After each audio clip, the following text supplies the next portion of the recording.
हर हर महादेव, जय भोलेनाथ। दोस्तों, कभी कभी हमारे मन में एक बात बैठ जाती है, मन का गिरना सबसे बुरा है और मन का गिरना, मन का उठना सबसे उत्तम है, क्योंकि मन के हारे हार है। कभी कभी मन में ये बात बैठ जाती है कि हम जीवन में कुछ कर ही नहीं सकते, या फिर हमारा कर्जा ऐसे ही रहेगा, इस कर्जे के साथ हमको मर जाना है। और कभी कभी हमारे मन में नाना प्रकार की शंकाएं आती हैं कि जो कर्ज आप बढ़ता जा रहा है उससे हम निकल नहीं सकते, या फिर हम जो जिस स्थिति में हैं उस स्थिति से कभी निकल नहीं सकते। उस स्थिति से आप निकलेंगे 100%, मैं गारंटी देती हूँ आपको। तो आप जिस दिन भी दिवाली मना रहे हैं, बस दिवाली की रात आपको ये काम करना है। आप 31 को मनाएं, आप 1 को मनाएं, जिस दिन दिवाली मना रहे हैं। देखिए, करना ये है, दिवाली किस दिन मना रहे हैं इस बारे में भी मैं बात कर ही लेती हूँ। तो जैसे 31 तारीख को शाम को, रात के समय, रात को अमावस्या तिथि है और दिवाली मनाई जाती है जब रात को अमावस्या तिथि है। अब चूंकि सूर्योदय काल में अमावस्या अगले दिन हमें मिल रही है 31 तारीख को, तो अब भ्रम की स्थिति ये बन रही है। कुछ लोग कह रहे हैं कि रात वाली अमावस्या मान होगी और कुछ लोग कह रहे हैं कि सूर्योदय काल में अमावस्या मान होगी। ऐसे में करना ये होता है कि जिस दिन हमारे आसपास अड़ोस पड़ोस के लोग दिवाली मनाते हैं उस दिन ही हमें दिवाली मनाना चाहिए, क्योंकि दिवाली का पर्व कभी भी अकेले नहीं मनाया जाता है। और दोनों ही चीज़ें मुख्य है, रात के समय अमावस्या तिथि होना भी मुख्य है और सूर्योदय काल में भी अमावस्या जिस दिन होती है उस दिन दिवाली मनाई जाती है। तो सबके अपने अपने भेद, अपने अपने मन, अपनी अपनी चीज़ें मैंने बता दिया। और इस स्थिति में निर्णय करने में आपको आसानी ये होगी कि आप देखें कि आपके अगल बगल आसपास के लोग किस दिन दिवाली मना रहे हैं, क्योंकि देखिए ये जानना बहुत ज़रूरी है। शास्त्र में ही लिखा है कि यद्यम शुद्धम लोक विरुद्धम ना करणीयम ना चरणीयम।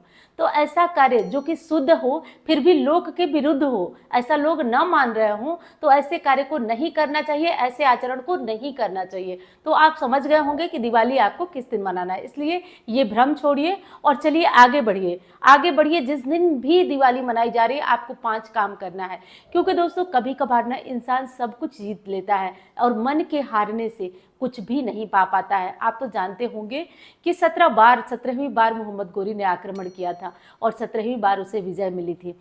अब यहाँ तो 1 बार 2 बार 3 बार हम प्रयास कर करके थक जा रहे हैं। देखिए, मैं जो चीज़ें बता रही हूँ वैसा नहीं है कि उसमें मेहनत है, क्योंकि मेहनत नहीं है, क्योंकि कोई भी चीज़ बिना मेहनत के नहीं मिलेगी। मैं भी जो करने को कह रही हूँ उसमें मेहनत है आपकी, उसमें परिश्रम है, उसमें लगन है आपकी, क्योंकि बिना मेहनत का तो कुछ नहीं हो सकता। ये भी एक कर्म है।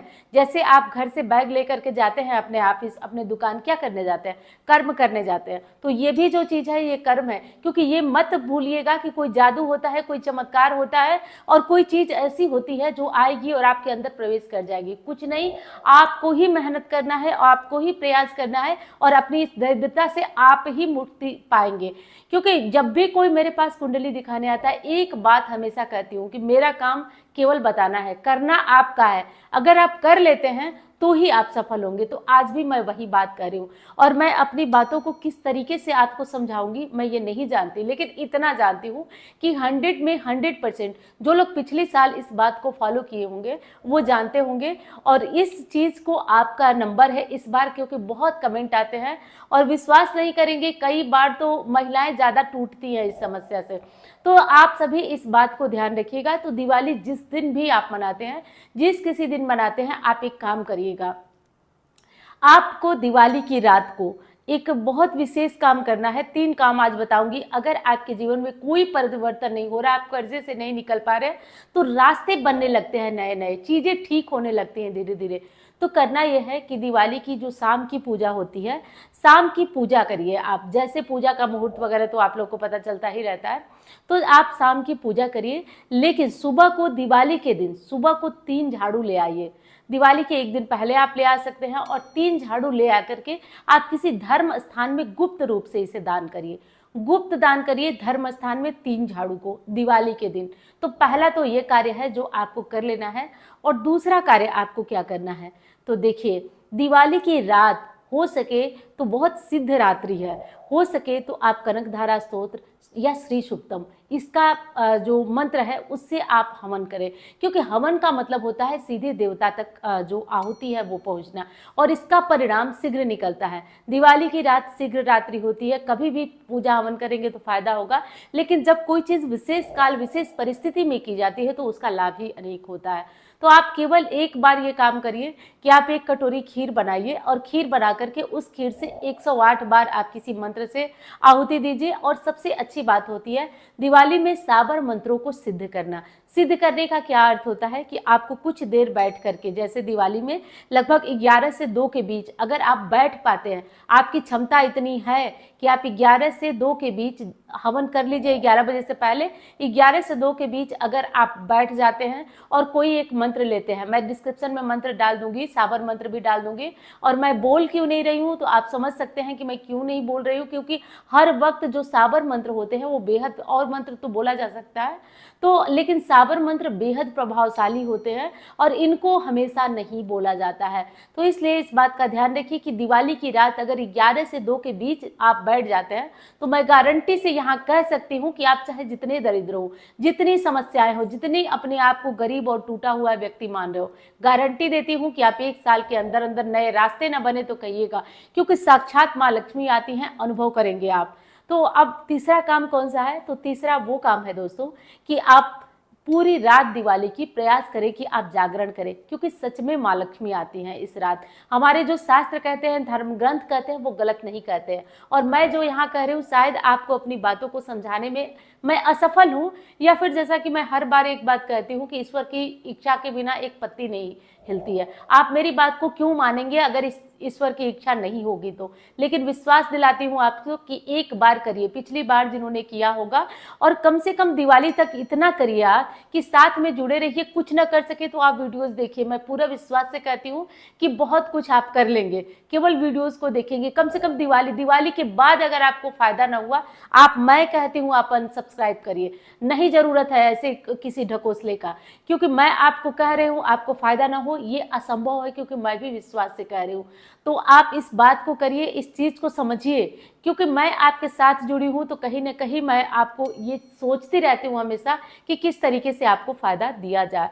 तो पूरी रात जागरण करिए, जो मंत्र जब मैंने बताया वो करिए। लेकिन होगा क्या, जिनके भाग्य में नहीं होगी ये चीजें, माया बहुत बड़ी चीज है दोस्तों, वो किसी न किसी तरह से आपको नींद दिला देगी, आपको पीरियड्स आ जाएंगे, आपको समस्याएं आ जाएंगी, आप कर नहीं पाएंगे, या फिर आप कोशिश करेंगे लेकिन समझिए बात को, आप चाय कॉफी जो पीते हैं उसका सहारा लीजिए और कुछ नहीं कर पाते हैं, आपको जागने में बहुत तरह की तकलीफें होती है, तभी आप एक काम करिए, कोई मूवी लगा लीजिए, मत मंत्र जपिए, कम से कम जागरण तो करिए, फिर देखिए इसका चमत्कार क्या होता है।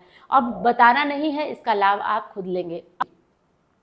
अब यही वीडियो आज की खत्म हो चुकी है। मुझे कुछ इन्फॉर्मेशन देना है जो पोटली और लाकिट और धनदायक लाकिट जो चल रहा है, और जो हमारी चीज़ें आप लोगों को अभिमंत्रित होने वाली हैं उससे जुड़ी हुई कुछ जी तैयारियां तो हमारे घर पे शुरू हो गई है। जैसे सिंघाड़े का आटा वगैरह हम लोगों ने पिसवाना सब कुछ शुरू कर दिया है, क्योंकि उस दिन बड़े लेवल पे जो है चीज़ों को अभिमंत्रित किया जाएगा। तो जो पंडित जी लोग रहेंगे उनको मंत्र जपना है, तो वो लोग तो व्रत रह के ही करेंगे, तो उनकी खान पान की जो फलाहारी व्यवस्था होती है वो सब हो रही है।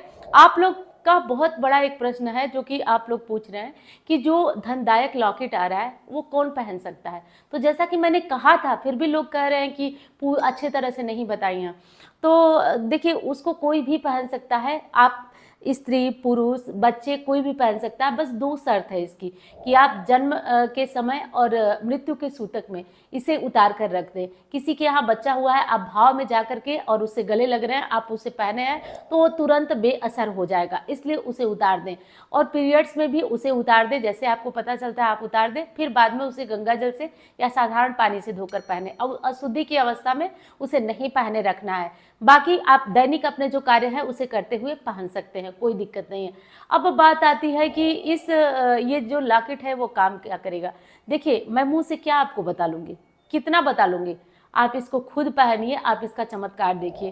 क्योंकि मैंने ना 3 सालों से इस प्रयोग को स्वयं अपने बच्चों अपने परिवार वालों पे किया है, तो मैं इसका प्रभाव जानती हूँ कि ये क्या देता है। देखिए आपको कहा जाता है ना कि सद्बुद्धि आती है। आपके घर अगर लक्ष्मी नहीं है, किसी कारण से बाधित है, तो वो आती है। तो इसका प्रभाव अनेक है और मुझे नहीं लगता कि मैं बहुत ज़्यादा इस बारे में आपको बताने की आवश्यकता है। भगवान जानते हैं जिनको आवश्यकता होगी, जो सच में आवश्यकता वाले होंगे वो लेंगे और मुझे नहीं बताना है। और रही बात ये कि बता करके ऐड उस चीज़ का किया जाता है जिसे बेचना हो, और मुझे बेचना नहीं है। अगर मैं लागत मूल्य इसकी न निकालूं, मैं केवल इस पे ये समझिए कि कुछ अगर प्रॉफिट रख दूं तो किसी के बस की बात नहीं है, क्योंकि ये चीज़ें अनमोल है, समझिए आप बात को। तो इसमें केवल और केवल एक उद्देश्य होता है कि लोगों को फ़ायदा करे, लोग इतने टाइम से जुड़े हुए हैं तो ये चीज़ फ़ायदा करे। बाकी श्री यंत्र के बारे में मैंने बताया ही है कि केवल आपको अभिमंत्रित करके जाएगा, केवल उस पर थोड़े थोड़ा हल्दी कुमकुम अक्षत चढ़ा दीजिए। कभी 10 दिन 20 दिन के लिए कहीं गए हैं, कोई दिक्कत नहीं, आप बस इसे चढ़ाते रहिए। शुक्रवार को अगर टाइम हो तो आप इसका अभिषेक करें, ना टाइम हो तो केवल हल्दी कुमकुम प्रतिदिन की पूजा में एक डिब्बी में रखिए, निकालकर इसे चढ़ाते रहिए, देखिए कि कैसे। और अगर समय हो आपके पास और चमत्कार देखना चाहते हैं श्री यंत्र का, तो 5 मिनट आप वहीं खड़े होकर श्री यंत्र प्रतिदिन आप श्री सूक्तम का या कनक धारा स्तोत्र का पाठ कर लीजिए। आप चमत्कार देखकर हैरान रह जाएंगे कि कोई रास्ते नहीं थे, रास्ते निकलने शुरू हो जाएंगे।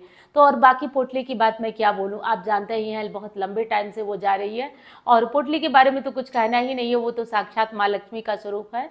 और जिसके घर जाती है, बस इतना जानती हूँ कि जिस स्थिति में होता है व्यक्ति उत्थान ही कर देती है। तो चलिए अब मैं मिलती हूँ आपसे अन्य वीडियो में। धन्यवाद। हर हर महादेव।